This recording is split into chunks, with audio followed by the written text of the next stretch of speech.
যাচ্ছে, প্রবাসী জীবনটা কিভাবে কাটাচ্ছে? আসসালামু আলাইকুম সুধী দর্শক মন্ডলী।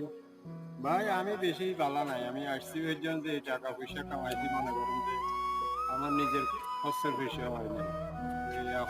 এখনো বহুত দুঃখের অবস্থা আছে। 3 মাস ধরে একেবারে কাজ নাই, বসে রয়েছি। আমার মতো দুরবস্থা মনে হয় না আরো 2-10 জন আছে আরো। যাক, আমাদের মতো কিছু লোক আছে নতুন অবস্থা আসছে, এরাই বেশি দুঃখী আছে।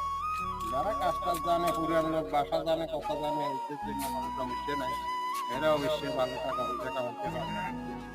তো আমরা কাজ জানি না, যেহেতু আমরা বিদেশে আসি, এখানে বহুত বালাদের মধ্যে আছি, বহুত সমস্যার মধ্যে আছি।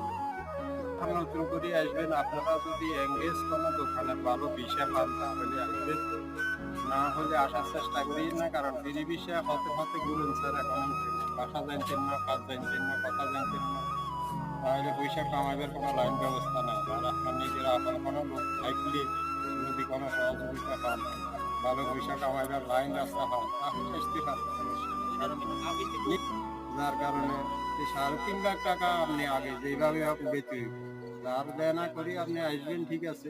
3.5 লাখ টাকা যদি না উঠাতে পারেন 2 বছর, তাহলে আসার চিন্তা মাথায় নিবেন না আর কি।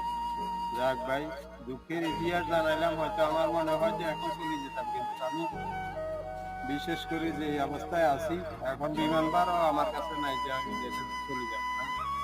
দেন, দেন। এই আর কি। হ্যালো, আসসালামু আলাইকুম ভাই। আপনারা যদি ভালো লাগে আপনার করে সাবস্ক্রাইব করুন, আর আপনারা নাল বর্তমান টিপ দেন। আপনারা আমাদের দর্শকেরা দেখে না